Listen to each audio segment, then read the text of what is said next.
Brat summer is coming to a close, and if you don't know what brat summer is, it turns out that something celebrating bratty behavior might just be as terrible as it sounds.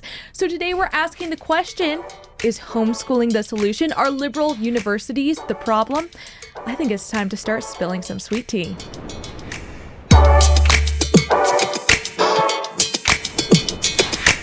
Welcome back, everybody, to the Sweet Tea series. My name is Ari and today I'm joined by Miss America Stevens. Hello. Okay, do people actually call you Miss America? Because I know I do that, but is that... Yes, I think that's a pretty frequent, I don't know if that's necessarily a nickname, but when I was a teacher for 2 years, I was Miss America to everybody, and so... Do you ever feel like running for, like, actually doing the pageant stuff just to have the formal title, or do you feel good enough already with just the name? I think I feel good enough. I don't think I could handle the pageant circuit. So your parents must have really hated the country or something to... Yeah, absolutely. Can't stand it. Okay, so we know each other because you work at the Texas Public Policy Foundation with me. What is your role here? I am the executive assistant here to our CEO, Greg Sindelar, and our executive director, Rob Henneke. First of all, love both of them. Second of all, I think I've said this in front of them too. I always call your role like, oh, you're babysitting the boys, making sure they get all their stuff. I don't tell anyone this usually, but I do call them the boys sometimes. Plus, you make sure that they're fed. You make sure that they know where they're supposed to be going. You know, they are both so competent and capable. I love working for both of them so much. And it is a lot to juggle, but I love it. That's awesome. So something that was, I think, a little bit of a surprise to someone like me who I wasn't homeschooled, but you were homeschooled. And I think there's this perception for a lot of people who especially weren't surrounded by people who were, who had that kind of schooling. It's almost a surprise when you can't tell that someone is. So how long were you homeschooled? K through 12. Okay. So my entire and how many life. siblings did you have? I have a brother who came along a little bit later. So for most of my life, I was homeschooled alongside 4 of my siblings. And for all of y'all, was it K through 12 or did that start different? Yeah. Okay. My oldest brother is 26. And so him all the way down to the almost 12-year-old, all homeschooled for entire education. Before we jump into the details and stuff about your homeschooling experience, I want to start with something else a little bit more cultural. So the other reason I asked America to come on the show with me is like even that like 2-year difference gives you a little bit of an edge to be able to understand brat summer, right? And stuff that I try to avoid. Right. So let's start with, what is brat summer all about? So as I would say it was started by a musical artist named Charlie XCX, who I would say most people are familiar with. She has had a lot of very popular songs come out throughout the, mid 2000s, I would say. Most recently, her album is titled Brat, and it gained a lot of popularity and became this kind of cultural phenomenon, mostly through social media trends and fads and whatnot, with her kind of spearheading that movement. It's popular for the neon green album cover. People are calling that Brat Green. So that's kind of becoming a trend. And then it has like the lowercase Sarah font on it. Yes, yeah, exactly. So, but the interesting thing about the movement and about what she's doing and her posing and trying to advertise the album is that it's almost intentionally not attractive. Yeah. Like it's a little bit ugly. Yes. It's gross. A little grungy, I would say. Yes. It looks like someone left a party at 3 a.m. and the mess that they look like walking home. But that's intentional, right? Yes. So Charlie XCX grew up going to raves with her parents and performing at them. So a huge element to the brat phenomenon is rave culture. So as a part of advertising the album, she performed at raves with DJs and other people who had remixed her songs, and as a way to kind of promote the album. But rave culture is partying all night, drugs, messy, fun, home at 5 a.m., whatnot. So that's the lifestyle that she lives and promotes. The thing that was really weird for me hearing brat everywhere this summer was, and just calling everything brat, was I was confused whether it was... I guess it's a word that used to be a little bit insulting, and then it was like some girls, especially with like I think the brat dolls were a big thing, and like, oh, I'm I guess it's a little bit prissy, or I don't know like the right word, but a little bit self-conceited. But this looks messier than what the brat dolls were, which was just high fashion, not a lot of caring. Makeup and right. But this is very more feminine too. Yes, but this is it has aspects of femininity, but almost like it's smeared. So like it's something that was dressed up really nicely and then smeared makeup at the end of the night. Absolutely. Kind of vibe. But it is weird to me that this is something that's now, if not celebrated, being declared. Yeah. After we have had multiple quote unquote hot girl summers. Right. And especially last year, I think being the biggest and the most named hot girl summer. So I kind of want to compare those two. Like, what do you think is better for society? I think we had discussed earlier when hot girl summer became a thing through another female artist's very popular song. So I think TikTok is a huge element of how these things take off and become this cultural phenomenon. So hot girl summer embodied, I would say, embracing femininity in a way, but also independence. So the idea of hot girl summer was girls going off, having fun, and being hot and doing hot girl things, and not so much caring about the male element, how they were viewed by men.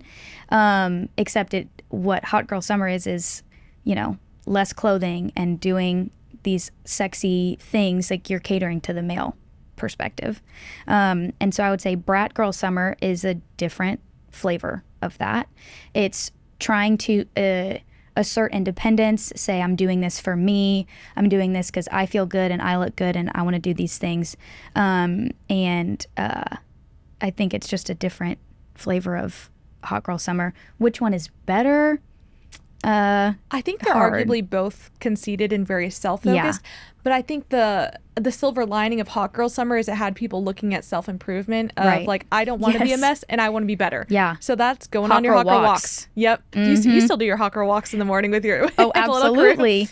But so there were elements of it where I was like, well, maybe the intention's messed up, but there is an aspect of being reflective and saying, I don't want to be a mess. I want to put myself together and I want to aspire to something greater. Yes. It feels like brat is almost this backward, or maybe it's just, and this is the interesting about Charlie XCX, just he's like a 32-year-old woman right now. And from what I understand, a lot of the album is kind of about that sort of being in that stage of life, but not feeling like you're living up to those expectations yet. Yeah. And it almost feels like this is just giving up. Yeah. So I'm tired of trying. I'm tired of hot girl summers. Yeah. Basically, F you, I'm going to be a brat now and just don't care. And it's almost saying like, I am a mess, deal with it. I'm going to continue to be a mess. Yeah. I don't like that. I do think that the idea of what Charlie XCX talks about, what I've seen her talk about through interviews and podcasts and even in the music videos, they are fully leaning in to the identities that they've created on social media. And I say they, in one music video for her song 360, it's the premise is just this table full of women who are known in society for being kind of like not the almost the opposite of clean girl aesthetic. So Charlie would describe it as these women embody the brat aesthetic even before that became a trend. So Julia Fox, who else is in it? I'm trying to remember, but it's basically these women gather around the table and they're talking about what it means to be, and it's like, oh, you're kind of sad, but you're kind of like grungy, but you're messy, but you're really like embracing it. It's the opposite of clean girl thing. That, remember, that was a trend. Yeah, I think it's a way to kind of embrace the grunge and make it seem like that is what people can aspire to. So I actually have a quote from Charlie XCX trying to define brat. Yeah. She says, you're just like that, and I'm like going to include all of her words. So you're just like that girl who's a little messy and likes to party, but maybe she says some dumb things sometimes, who feels herself, but maybe also has a breakdown, but kind of like parties through it, is very honest, very blunt, a little bit volatile, right? Like does dumb things, but it's brat, you're brat, that's brat. Yeah. The weird thing that struck me with this is her inability to give a clear definition of what brat means. Yeah. But I feel like a lot of these things that we're trying to describe, and I was trying to explain this to someone else what brat summer was because they overheard us talking about it. And I realized it's hard to define these things because they weren't intended to have clear definitions. Right. And instead we're just we're vibes. There's these boxes that are called, that we can just call vibes, and you try to fit in them one way or another. It gained popularity and they're trying to chase to come up, Right. But it almost seems like the opting out of the clean girl aesthetic was because clean girl and all of these online trends are very surface level. It's just what you're trying to appear on the outside, and you're always fighting to keep up with that. And so I feel like Brat's this, I'm giving up on trying to be the clean girl. This is what I really am. Yes. So let me just live in that. Yeah. Instead. I think Brat certainly had like very negative connotations. And so I think they aren't trying to come up with a new innovative definition for what brat is. They're embracing it. Whereas with hot girl summer, I mean, hot is traditionally a compliment or whatever. It implies a good thing. And like you said, hot girl summer was about still looking inwardly, but trying to improve, and Brat Summer is... Versus Brat Summer almost celebrates the ugliness. Yeah. And the thing that I want to compare it to artistically is the brutalism architectural styles of the... where, early 1900s, we still see like a lot of intention and detail going into buildings. Yeah. And then you hit this like weird communist, socialist brutalism that we're just now, even some buildings we're still surrounded by. And I feel like that's what this is. Yeah. It's just ugly, but it's being celebrated for some reason. Yeah, trying to embrace the ugliness, and yet at the core of it, I think girls want to be pretty. We want to be considered pretty, and I think being in the industry that Charli XCX is in, she still, whether she means to or not, is catering still to the perception that society might have of women, or the boxes that women are supposed to fit into of being conventionally attractive, skinny, whatever it may be. She's still ticking off those boxes even if she believes that she's not. Yeah. I feel like a lot of families now, whenever you see crazy stuff like this, kids are talking about it everywhere online. I think a lot of parents are now facing this decision. Do I want my kids to be surrounded by this kind of culture? Right. And a lot of them are opting into homeschooling, which is some of what your parents did. Yeah. So why did your parents choose to homeschool you? So I was just talking about this with my mom the other day.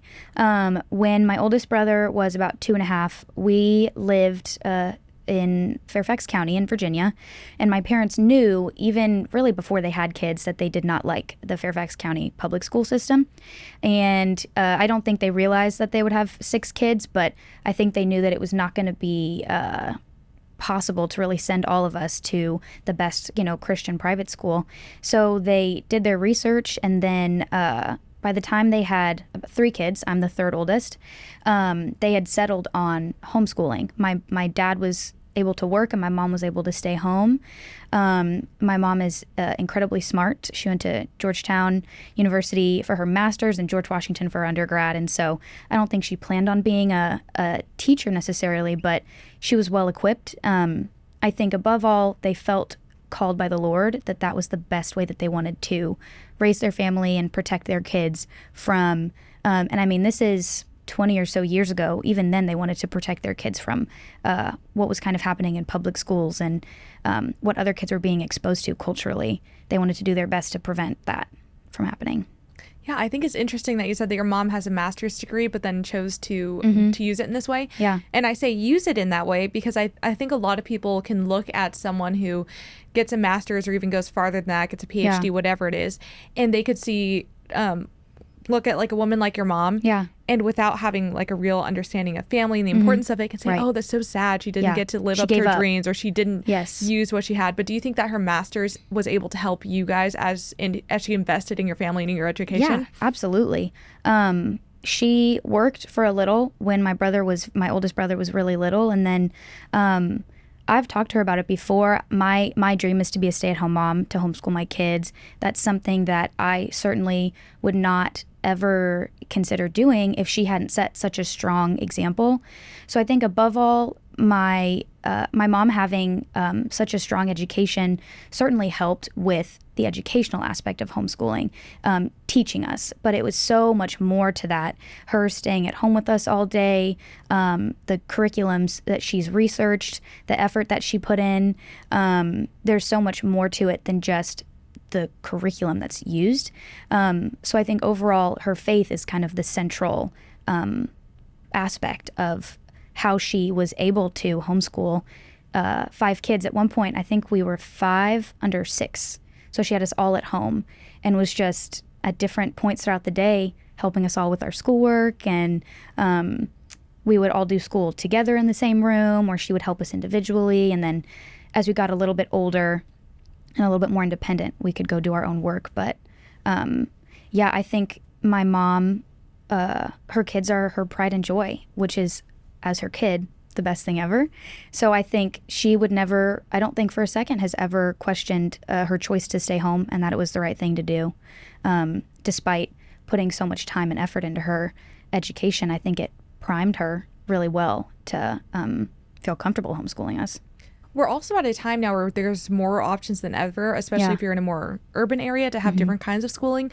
But both yours and something that you can do out like in charter schools is called classical education. Yeah. That's what your curriculum was, right? Would you mind explaining some of that?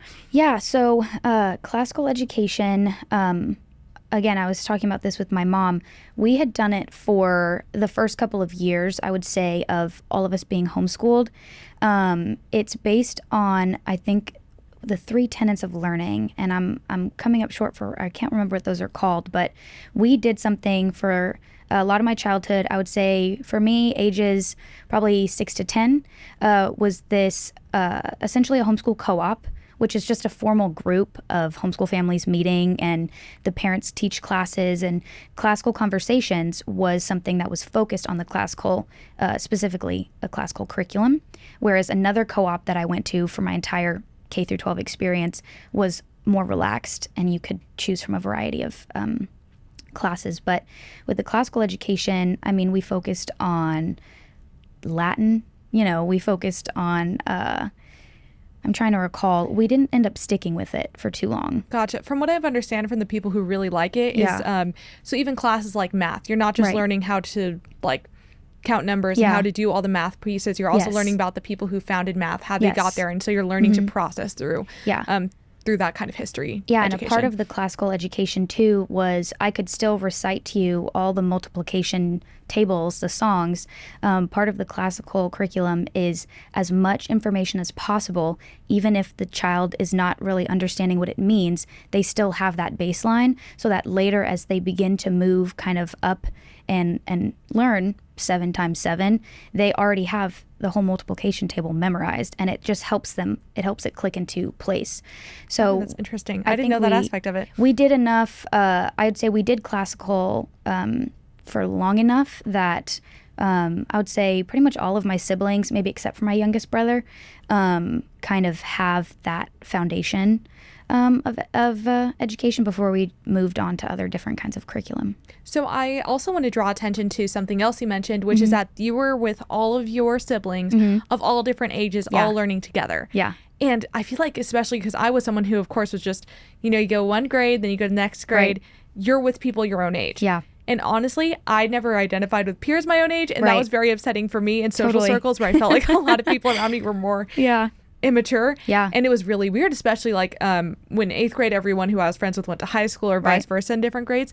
But homeschooling kind of challenges that that's the right way to do things. And I'm going to hand you something right now. So, because I printed out a quote that you had sent to me from a book called, or actually you can take it from here. What is the book called and what's the quote?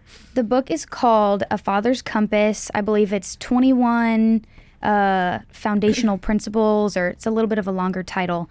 But I had been listening to a podcast called As For Me and My House by Jordan and Milena Ciciotti, and they are a couple who, they're a Christian couple. They're raising their 4 kids, and Milena is homeschooling the kids. And so one of the podcasts, they were doing a Q&A, and they were answering the question, are you afraid that homeschooling will basically be a stumbling block for your kids' socialization?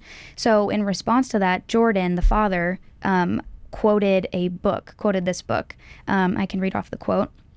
Jeremy Pryor says, there are so many ways kids today are growing up in environments never before attempted or, in many cases, even imagined.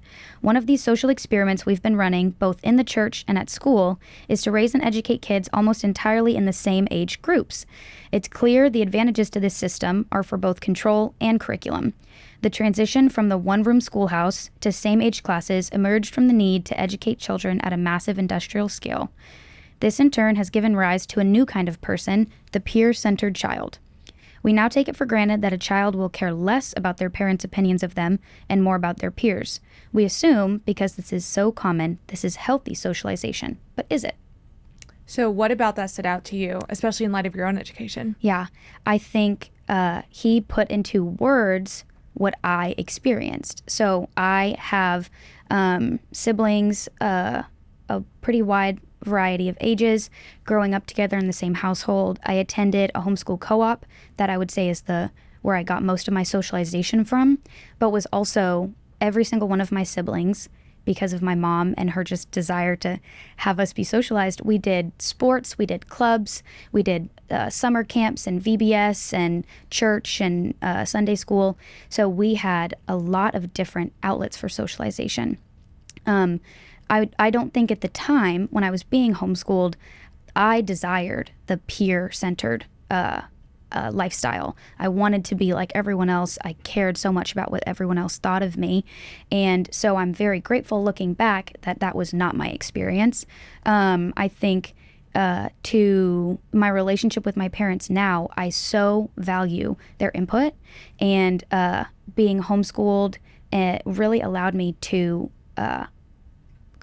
have a true sense of self, not just individualism, which our society is, fixed on, but to know who I was. I was raised in a Christian household, who I was in the Lord, but with a peer-centered education.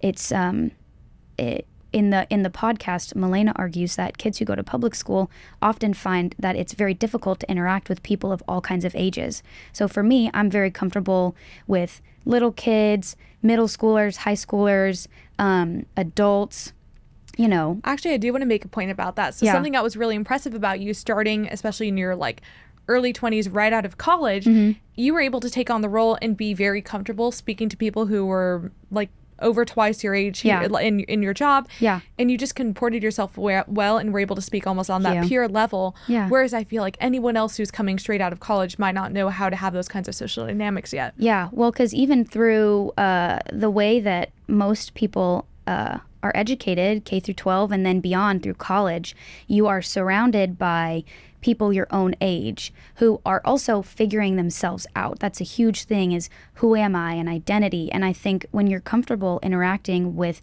older people, there's so much generational wisdom and they already have their sense of self. There's a lot less insecurity in those relationships. And so I think being around someone like my mom all the time, my friends' moms, I always used to say I had so many different moms because I was so close with my best friends growing up and their parents, and being a chatty kid and socializing with everyone. So something else that they talked about in the podcast was really there are pros and cons to everything. So what I think Jeremy's saying in this book is a great point. But I don't think that what he's saying is that homeschooling is the only answer. I think it's about bringing it back to the traditional format of parents in the home who are helping to guide their child as they grow up and experience the world. Whereas in a public school, you're with kids your own age the entire day. You're with teachers who are, overworked and dealing with dozens of kids, and you're not really known, I think. So growing up, one of the best gifts that my parents gave me was that I was they knew me really well. They knew what I needed. So they knew what I needed to socialize, to be educated properly. They knew what I needed emotionally. Me and my siblings spent untold hours just outside, playing outside and really getting to be kids also. I think a big aspect of public education is that kids are pushed to behave like adults when they're not ready for it. And something else Jordan talks about in the podcast is kids are not allowed really to speak, in a classroom setting, to really be curious, or to ask all the questions that they might need to understand. Yeah, I think that he makes a good point about it's almost an industrial assembly line of it's a business. Yeah, just pushing kids through one thing to the next. Yeah. And almost getting and I think it does go back to that history of getting kids ready for their life in the factories. Yes. Versus as a classical education would provide, teach you how to think. Yes. How to think about the world, where all of these thoughts come from. Information. Right. Yeah. Absolutely. But the other thing that's interesting about the public school system is it's really set up, again, like this assembly line, one thing to the next, to the next. And what comes at the end of that right now is this idea of the college education. Yeah. You finish out your high school, you go through your 4 years of whatever it is, and you get a job that is in proportion to the amount that you spent on your degree. And that you probably hate.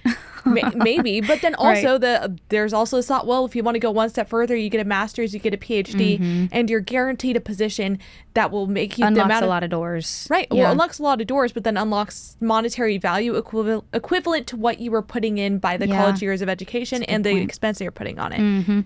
You didn't choose that route. So wait, what was your experience like? And where did you choose to do your education? So I went to Northern Virginia Community College for 2 years, and then I transferred to Liberty University online, and I did that in about 2.5 years. When I started to hit 16, at that point I had 2 older siblings who had seriously were starting to think about college, and the plan that my parents had come up with was, we had all been saving already at this point. My parents had a plan for every one of the kids to save up as much money as we could. Their goal was to graduate with 0 debt. That's what was so important to them, for all of us, and whatever they could do to help us out. So I saved 80% of what I made, babysitting, odd jobs, working in a coffee shop, tithed 20, and then spent 10%. Tithe 10, spent 10. So what that did was, by the time I had started college, I had built up a lot of savings that allowed me to pay for all my classes out of pocket. And if I made A's, my parents would reimburse. So incentive to work hard and make good grades. I think at the beginning, I was just doing what my parents had wanted me to do. It seemed like the best option. And as much as I'd had a desire to, again, I wanted to be like everyone else still at this point, 18 years old. I wanted to go off to college and do my own thing and be independent. I lived at home, I worked full time, and I did community college for 2 years. And then I had an opportunity to move to Austin right after COVID, 2021, and right as I would transfer. And so I said, I just want to do online. I don't want to sit in a classroom with a mask on for hours and not be able to socialize with my peers, not be able to really do anything fun or have the college experience that everyone talks about when they talk about going to a 4-year university. So I moved to Austin and I completed my degree online. So now that we're post-COVID, ideally usually if you're going to college, you do get that college experience now without masks and, standing 6 feet apart. Hopefully. So since we're past that now, do you feel like if you were to have gone to college now, that there'd be more of an incentive to join a regular university? Yeah. Or knowing what you know now, do you think that you would still choose the same thing? I think the older I get and the more that I speak to other people about their experience who attended 4-year universities or who went to public or private school, I learn so much more about it's really not all that it seems. It's not as shiny and fun and crazy as it looks. It's actually very difficult. I, off the top of my head, could name 10 of my friends who midway through college or senior year, they hated their degree, they couldn't change, they were mad about how much money that they'd paid to get this degree, and they had no idea what to do after they graduated. No opportunities, they were not being set up for success at all. And I don't mean to, speak poorly of the whole, college education system in the United States, but it really is a spiral for kids to pour so much money into this education. And let's say they receive a stellar education, then they have thousands and thousands of dollars in debt. So they're really not set up for success in that way, because like you said, they get a job out of college and they can't really afford to pay down their student loans very quickly, or they're just kind of I would say, anchored down by that debt. So I think what's missing, sorry to interrupt, but what I think is missing right now for high school students is whenever you're something that should be happening in the high school and that parents need to be talking to their like 17, 18-year-olds about is, where do you want to end up after this? Yeah. And then take a step back and say, okay, is college the right thing to end up there? Yeah. Sometimes the answer is yes. If you want to be an engineer, that'd be a great opportunity to go through the college. But depending on where you are, if you struggle with different things, maybe even look at things like community college to start off with, to teach yourself, grow that up. So I don't think that college should be the default. Well, I do like it, and I think I was the right candidate to go through a 4-year education. For one thing, I know that there's a lot of people that work really well in learning on the spot. Yes. I learned really well in the classroom environment. For me, that was a good choice. Yeah. And I like being surrounded by a ton of people. Extrovert, huge university, that all worked out for me. Big people person. Yeah, absolutely. Right. But even while I was doing that, I was trying to find ways like, are there community college classes that I can take? Yeah. How can I do those ahead of time to try to set myself up to be in not a financial mess? And it still was super expensive at the end of the day. Yeah. But I do wish people would take more time to pause and say, where do I want to end up? And then college is just one among many different avenues. And sometimes college doesn't lead to where you're going anyway. Yeah, absolutely. I think that my experience with online college, I do sometimes say if I could go back and do it again. I also am a very social, big people person. I loved connecting with my professors. When I went to community college in person, I was best friends with some of my professors. You know, like, it was so much easier for me to understand and comprehend new things. And I loved learning. So to be able to have that time with them, to me, was really valuable. And I definitely struggled with online school. When I first moved to Austin and was also working full time, it became difficult for me to completely handle my own schedule. It was a lot of independence, which is something that I think a lot of people experience in college, regardless of if they do online, if they do a 4-year university, all your time is in your hands. So that was something that I missed a lot. And I think, now that you've gone all through that, I kind of want to end this episode with asking you the question, what is the best way to build community? Yeah. I would say the best way that I found community was church, was finding like-minded people who were chasing after the same thing as me, which is Jesus. So that was I found all of my community really through those avenues.